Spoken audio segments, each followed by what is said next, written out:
Hi everyone, welcome back to my channel. I hope you are all doing well. So the last couple of videos you would have seen me make some DIY silicone inlays to create some gorgeous embossed details in your molds, whether it's Jesmonite or resin.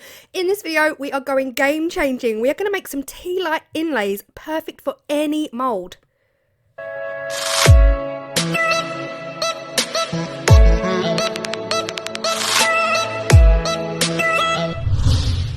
So I will be using silicone rubber by Let's Resin. If you are new here, I am a silicone rubber ambassador for Let's Resin.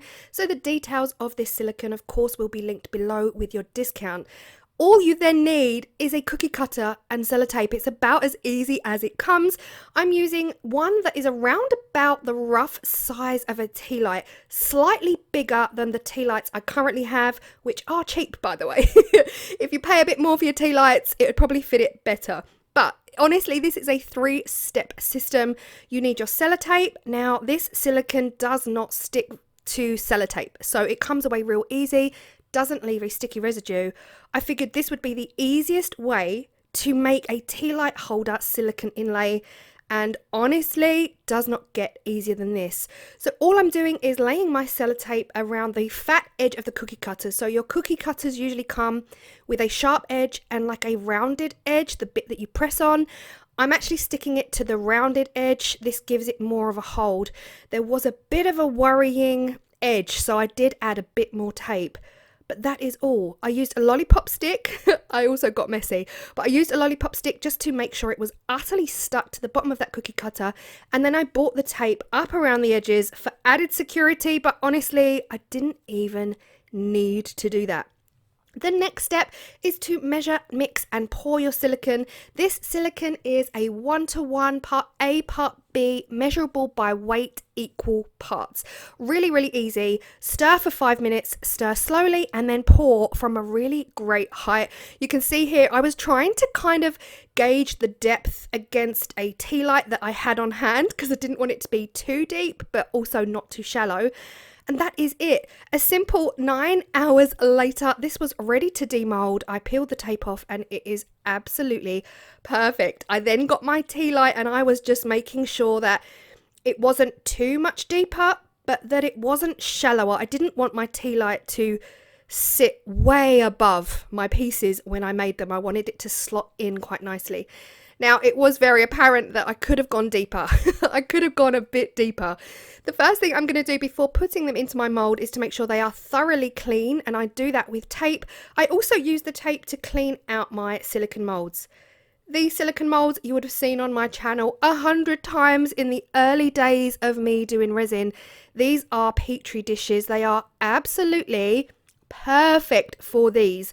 They are the perfect depth because I've still got a bigger, like a higher, taller wall around the outside edge, which means I'm going to get a solid piece. Making sure that whatever mold you use these in is deeper around the edges than your silicone inlay. Otherwise, you'll just get holes.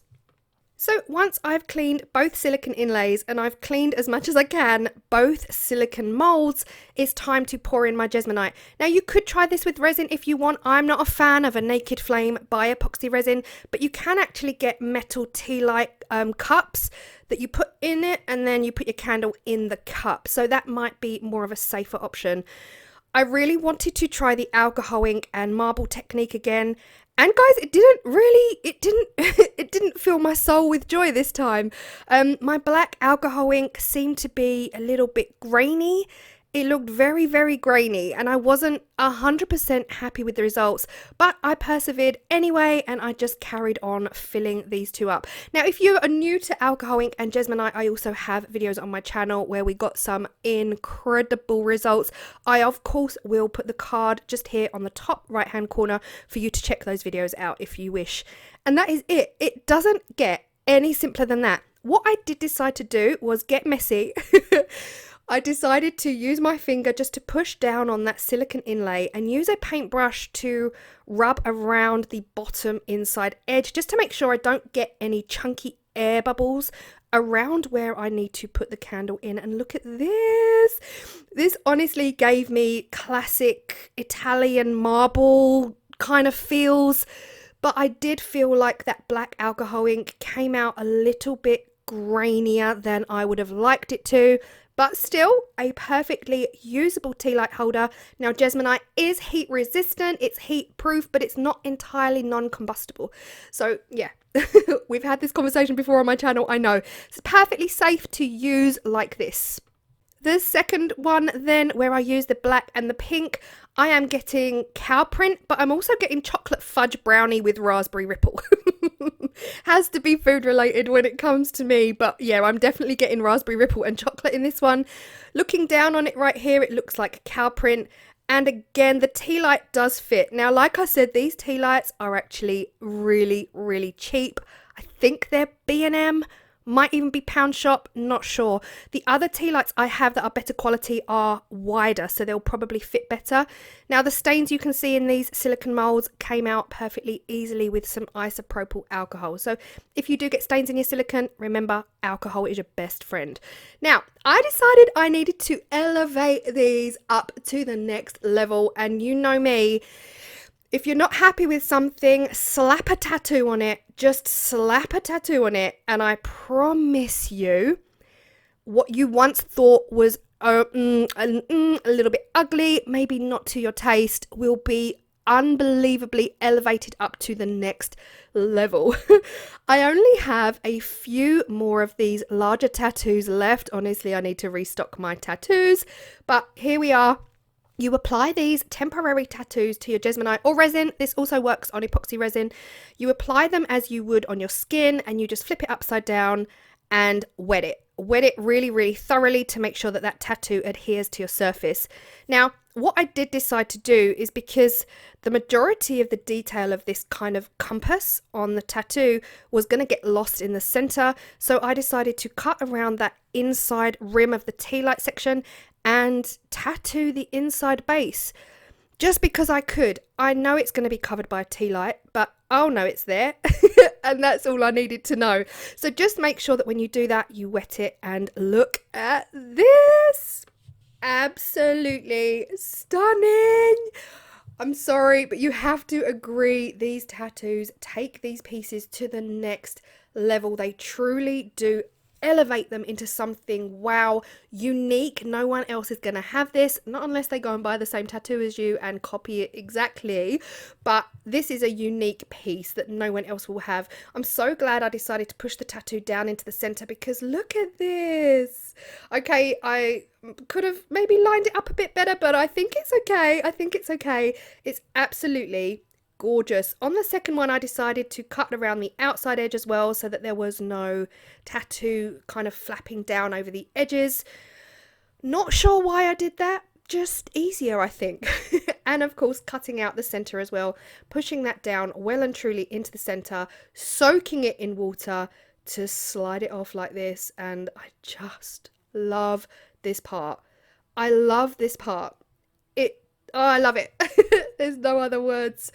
I just love it, seeing it come to life and seeing what once was an ugly piece, or not ugly, but yeah, you know, a bit meh.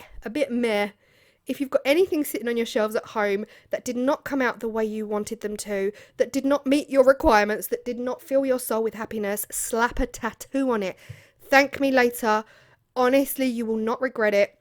I absolutely love these. Now, all I did here was wait for these tattoos to completely dry. Now, as for sealing, you can use any sealer you have. I'm showing you here the ones from Elechem, the Resin Protect It, and the actual acrylic sealer from Jesmonite. Because I have some of this left, I will be using this, and I decided to use the thick, fat, fluffy brush that I used in the Elechem sealing video, the second time I used it. The big, fat, fluffy brush worked so much better than any other brush. And actually, I really even prefer this over the sponges as well in some cases. And I think because these tattoos are so detailed, any streaks that do appear, not really going to be as noticeable. But this is the Jesmonite Acrylic Sealer, and there were no streaks because I'm using this super soft, big, big fat fluffy brush, which is of course a makeup brush, but yeah, making sure that I seal all around the top and all around the edges before I then put on the second coat of sealer, which will be neat. If you do have this sealer, of course, first coat is diluted by 20% water, second coat neat. So that is what I go ahead and do. I don't show you sealing the second coat because you don't need to sit through that, but you just get the idea that I did do 2 coats and I absolutely love them. This is what they look like next day. I am head over heels in love. I backed them with my self-adhesive cork backing, stamped my little Claire's Crafted corner on them, and I absolutely adore these. So yeah, if you want them, hit me up. You can buy them. I still don't have my store up and running, so now I have to start plugging in my videos. I just adore them so, so much. And yeah, let me know if you found this helpful. Let me know if you've made any silicone inlays. I know that some of you have already started making your silicone inlays, and I'm loving seeing them on Instagram. Really beautiful. This is what they look like with the candles lit. Like I said, there is a gap around these tea lights. A better quality tea light will fill that gap a lot better than these cheap ones. I just use these for my wax melt burners. But still, guys, really love this. The possibilities are endless. Honestly, you could put this inlay in any mould that is deep enough to hold it, and you've got yourself a tea light holder. Hope you've loved it. Thank you so much if you are still here. I appreciate you all. And do not forget to give me that big fat thumbs up. That is the only way I can grow. And leave a comment down below. And I will see you all in the next video. Bye.